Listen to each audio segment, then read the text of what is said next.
নতুন সরকারের সংসদীয় দলের প্রথম সভায় এক গুরুত্বপূর্ণ সিদ্ধান্ত গ্রহণ করা হয়েছে।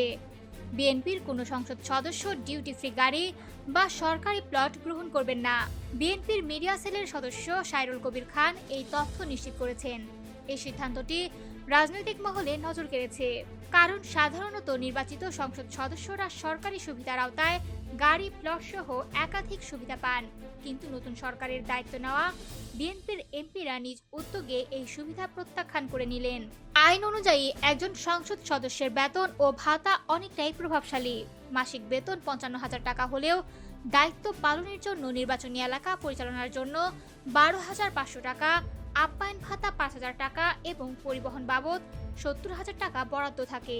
এছাড়া অফিস পরিচালনা, লন্ড্রি এবং বিবিধ খরচের জন্য ভাতা দেওয়া হয়। সাধারণত সংসদ সদস্যরা করমুক্তভাবে গাড়ি আমদানি করতে পারেন এবং ৫ বছর মেয়াদ শেষ হলে পুনরায় একই সুযোগ পান।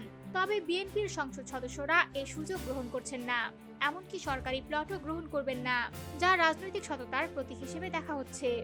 ভ্রমণ, চিকিৎসা ও দুর্ঘটনা বীমা সুবিধা থাকলেও এই উদ্যোগ দেখাচ্ছে নতুন বিএনপি এমপিরা জনগণের দৃষ্টিতে স্বচ্ছ ও ন্যায্যতার প্রতি গুরুত্ব দিচ্ছেন। দায়িত্ব পালনের সময় এমপিরা দেশের মানুষের আস্থা দিতে চাইছেন, সুবিধার উপর নয় কার্যক্রমের উপর।